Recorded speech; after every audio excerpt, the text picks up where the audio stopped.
Welcome back to another video. Today we'll finally look at multi-feed, multi-market setup, a video or tutorial that got requested multiple times. So today I will finally show you just step by step how to set up feed with multi-feeds in general, but also if you want to go multi-market, what you have to consider, what it is, how to use it, and so on. So we'll basically go through the whole feed setup, how to connect it with the merchant center, anything you have to consider, some common mistakes you should avoid, some basic optimizations so you have like a decent feed right from the start already and no mistakes or anything. And that's pretty much it. And then, what's a multi-market feed setup? Pretty self-explanatory. Like if you're already advertising in one market and you have one feed, usually the question pops up, okay, I have a concept that's working already. Can I take that into another market and basically duplicate or triplicate the whole setup and try to explore other markets, test other markets? Other markets might work even better for you, and then you make more overall revenue and hopefully also more profit with that, right?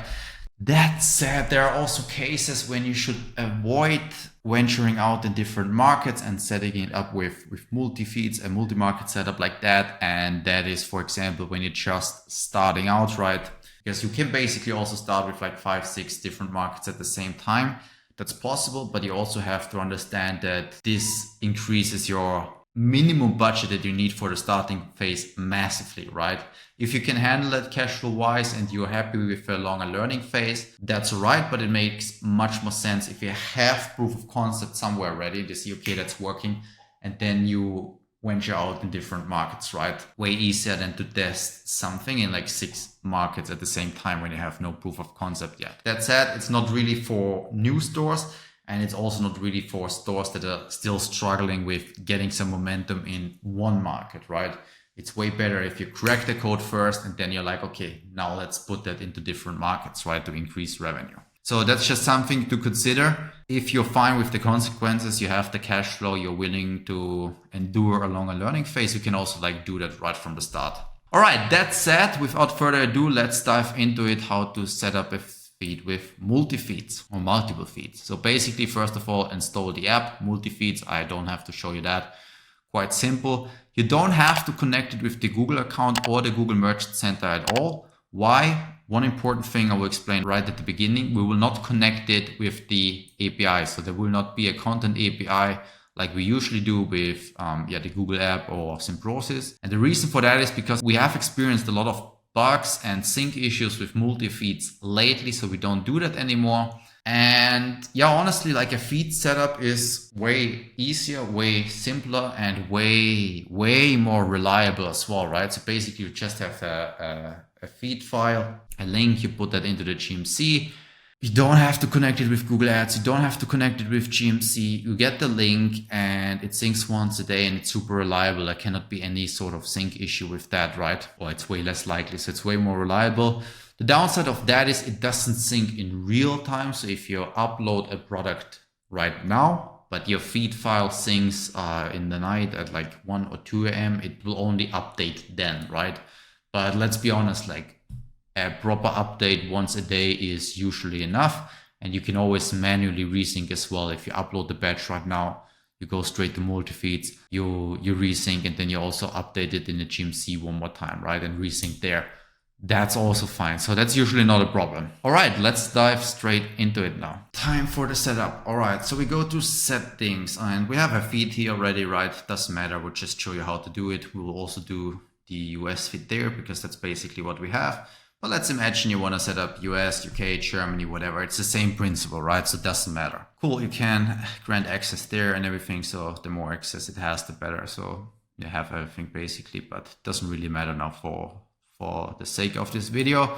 All right, name it whatever you want. I will call it US feed, all products, right?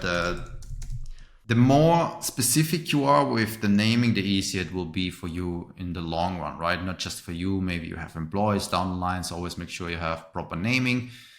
There I have basically all products by default, but you can also like pick certain collections you want to advertise, and then it will only have those collections in the feed, right? So in multi-feeds, that works based on collections here. That's pretty cool, actually. You can do a lot with that if you want. You can create custom collections that are not even visible on the side, right? Just for filtering it here in the back end for the feed setup. So that's pretty decent. You can also exclude certain collections as well when you say, okay, I mean, it's pretty straightforward. Do I really have to explain that, right? If it's like all products, but exclude this and that. Pretty nice, especially if you, for example, also run in markets with different seasons, right? Let's say you have an US feed and an Australian feed. You might want to do that where you have the all products, but exclude all, I don't know, winter products in the US right now, right? In Australia, vice versa, because we have a different season there. So that works pretty well. Back to all products, I will keep it simple. The name kind of reset, so I will copy that because I need it in the next step. Then again, you don't have to connect anything here, right? It's pretty cool because we will not use the content API, and I wouldn't recommend it because it's a bit buggy lately, so just skip that. You can also use Multifeeds for Pinterest feed setup or like for Meta, for the catalog. Pretty good feed tool. Again, don't need a merchant account, don't want it. Use primary here for your main feed, right? And we code it here as well in a way I can tell what it is. And that's the difference, right? There, I could have used API. I always did in the past. That's where you have to connect everything, right? But it is buggy lately, and I can easily use either that CSV file or DSV file. Both are fine, doesn't really matter. And I don't have to connect anything here, and I don't experience any bugs with that. So I just stick to that now. And let me see, let's go for it step by step, slowly for you as well, so we don't miss anything. Is there anything else we need to consider here? No, not really. Next. Then again, makes sense, right? That's usually like the default setting, but check it for you as well. And feed language English, store currency US dollar for the US feed here. That's all right. Then there sometimes I like to add it depends on the setup, but you should be fine. The currency parameter, right, in the feed link, then you don't have any especially if you use the automatic currency switcher. I like to add it here in the URL, the currency parameter, because then you will have less sync issues where it accidentally switches the currency and Google doesn't pick it up properly, and then you have the price mismatch in the GMC, right? But if I add it there already, it automatically links to the right product URL. There's usually no like currency conversion issue, and therefore also no price mismatch, and therefore I have less disapproved products accidentally, right? But then you don't have to resync all the time, and the quality of the feed would just stay better. Then there, United States as feed label, the ISO code, US, that we have to use in the GMC then as well. All right, then item ID, I will also pick here US. If you switch from, and that's super important, I don't recommend it to switch feed tools, but if you switch from any feed tool to Multifeeds, right? Because you're like, oh, I want to use Multifeeds now. You can always do that, but you have to be very careful because you want to keep the current data you have, right? You cannot just randomly switch a feed tool. If you randomly switch a feed tool, you will lose all the data. So what always needs to match, if you have an existing feed already and you want to use another feed tool, you can do that. But the item ID needs to match with your current ID structure, needs to be 100% the same. I like the basic Shopify structure, of course, and we set up a new feed here right now, so it's fine. And the item label needs to match, right? So I will repeat, item ID and item label needs to match. I'm not even sure where we can set that. I need to check somewhere here down the line, but you can do that with Multifeeds. Then here, the title, that's relevant. You have to be careful here. Big product title with variant title, right? Otherwise you don't see, for example, size, color in the title if you don't have the variant title here. So that's good. That's fine. Primary image, additional image, unassigned. I mean, depends on your setup a little bit. Nothing really relevant for you. Let's check if we missed something there from all the steps. Yeah, there, price running, price customization. You can play around with that depending on your structure a little bit, right? You will figure it out, but nothing we really need right now. Then there we have everything as well now. That's good, that's fine. That's all good. Yeah, we don't have a cheat in.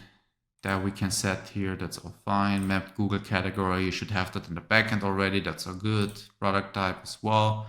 All of that is fine per se.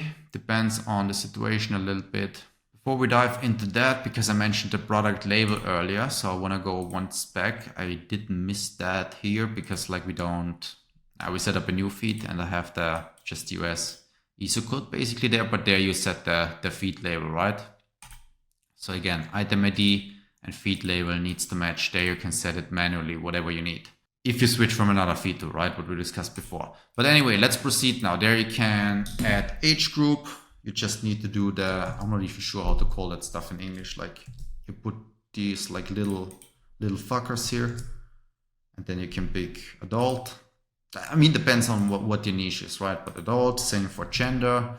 You can have male, female, unisex. Let's say it's unisex. I set it here, condition new, usually, hopefully all of that is set already. Color size, that should be fine per se as a default here.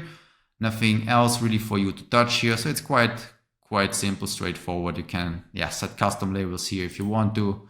Usually also not needed. I just show you some of the options, but I also want to keep it simple because you do have a lot of options for multi-feeds, right? So it is quite intimidating at first, but you don't need half of all that stuff. Shipping, you can play around here, but you can also set it separately in the GMC. Just make sure it's aligned with your shipping policy in the end, so you don't have any policy issues or GMC issues down the line. Anything else we should consider here? Not really. I will set that separately in the GMC, right? But important to consider that. And that's about it already. So there you have a little feed preview. There you can see already, you can check it out already before you upload it to the GMC. I picked a unpublished product. Add filter, published status, published. Let's see. Yeah, and there you can see already with the different variants, right? Does everything look good? You should check it out before you upload it. Okay, title looks good. Let's see. We have the variant title here, description, everything in English. Right image, additional images we have here as well as we set it. That's pretty cool as well, pretty optimized already. We have the price, the sale price, hopefully Google product category from the back end, product type, brand, boom, boom, boom, everything's done. Product category probably as well. There we have it. Yeah, boom, everything done, right? I can double check it in the GMC as well. So we can save that shit. Won't run the feeds. I go there again. I grab the URL here. It's not available yet, right? Takes a little bit to update, but doesn't matter for now. Then you go to the GMC, you go to settings, you go to data sources. They will upload the GMC now. It's not a misrep, don't worry. And then exactly add product source, add product from a file, right? Because we have a file link here right now. You will drop it here. You say when you want to update it, do it somewhere during the night, usually the best. Boom, 3 AM, whatever. And there you have to set now, okay, United States. For all marketing methods, we have the feed label US, right? So you do that. And that's it.